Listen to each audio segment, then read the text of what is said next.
অবশেষে কি বাতিল হতে যাচ্ছে এএসআই বা অ্যাসিস্ট্যান্ট সাব ইন্সপেক্টর নিয়োগ? কি বলছেন ঊর্ধ্বতন কর্তৃপক্ষরা? বিস্তারিত আলোচনা করা হবে ভিডিওতে, তাই কেউ স্কিপ না করে সম্পূর্ণ ভিডিওটি দেখুন।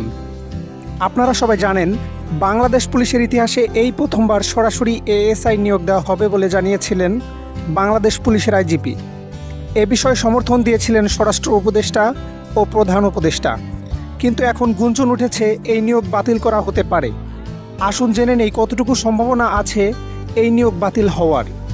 তার আগে বলে নেই, যারা আমাদের চ্যানেলটি এখনও সাবস্ক্রাইব করেননি, চাকরির নিয়োগ ও আপডেট পেতে আমাদের চ্যানেলটি এখনই সাবস্ক্রাইব করে রাখুন।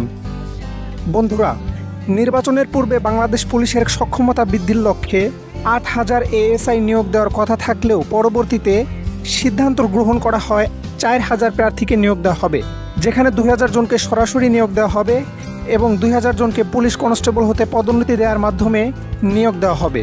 কিছুদিন আগেও আইজিপি স্যার এ বিষয়ে সম্মতি দিয়ে প্রেস ব্রিফিংয়ে একই কথা বলেছিলেন, যেখানে উপস্থিত ছিলেন উপদেষ্টা পর্যায়ের বড় বড় কর্মকর্তারা। ৪,০০০ এএসআই নিয়োগ দেওয়া হবে।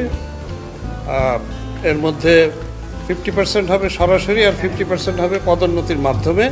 গত 14 সেপ্টেম্বর 2025 তারিখে লুৎফর জামান বাবর, যিনি সাবেক স্বরাষ্ট্র প্রতিমন্ত্রী ছিলেন, তিনি সচিবালয়ে আইজিপি এবং স্বরাষ্ট্র উপদেষ্টার সাথে সৌজন্য সাক্ষাৎ করেন।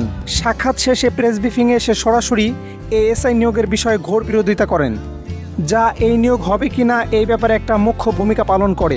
এএসআই নিয়োগটা হচ্ছে সাধারণত নিয়োগ হয় কনস্টেবল, এসআই এবং এসপি লেভেলে, কিন্তু দেখলাম এএসআই লেভেলে নিয়োগ হচ্ছে। কনস্টেবল থেকে যারা হয় তাদের একটা ক্যারিয়ার থাকে, যেমন সে এসআই হবে, এসআই হবে, ইন্সপেক্টর পর্যন্ত হতে পারে। তো চাকরি প্রার্থী বন্ধুরা, আপনারা যারা সরাসরি এএসআই নিয়োগের জন্য অপেক্ষায় ছিলেন, তারা বিভ্রান্ত হবেন না। এখনও অফিসিয়াল কোনো সিদ্ধান্ত হয়নি বা এই নিয়োগ নাকচ করা হয়নি।